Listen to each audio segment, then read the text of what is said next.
Ndarinfo.com, le portail de Saint-Louis. L'objectif de notre rencontre d'aujourd'hui, c'est de partager par rapport à la législation. Parce que les bureaux gens sont là pour accompagner les femmes enseignantes. Et par ailleurs, nous avons bénéficié d'un appui du PAEF+. Et dans ce cadre-là, nous allons dérouler 3 activités, dont celle d'aujourd'hui sur la législation. Le 7, nous allons partager avec les femmes chefs d'établissement sur la législation et le développement personnel.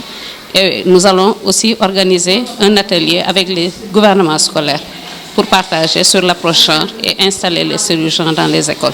Justement, nous voulons prendre en compte toutes les injustices qui sont là et les corriger au fur et à mesure. Donc, lors d'une tournée pour sensibiliser les femmes à l'adhésion au réseau des femmes, nous avons pu les approcher et discuter avec elles et identifier certains besoins de formation ou du moins de sessions de partage par rapport à certaines questions, dont celle d'aujourd'hui, qui porte essentiellement sur la législation. Donc, nous avons déroulé en 3 modules. Le premier module, c'était sur la déontologie et l'éthique professionnelle. Le deuxième, c'était sur le partage par rapport aux absences, au régime des absences. Et le troisième module, c'est l'identification des obstacles à la promotion des femmes au poste de responsabilité. Je voudrais d'abord, avant d'aborder l'objectif, vraiment saluer l'initiative qui a été prise par la coordonnatrice ici présente du réseau des femmes. Elle a une préoccupation principale. C'est pourquoi lorsqu'elle a lancé l'appel, nous, inspecteurs, on l'a accueilli favorablement. Son appel, c'était comment accompagner les femmes, les recapaciter pour qu'elles soient à mesure de répondre favorablement aux attentes.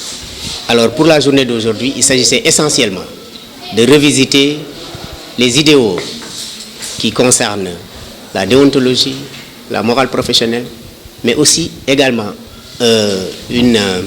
un point important de la législation, c'est-à-dire le régime des congés.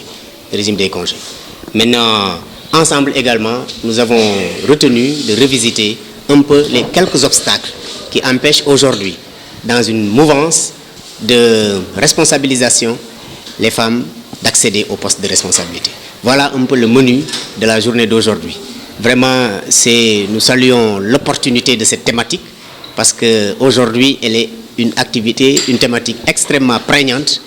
Comment faire en sorte que les femmes soient recapacitées dans le domaine de l'enseignement, mais qu'elles puissent aussi être aux commandes, qu'elles puissent être aussi dans les instances de direction.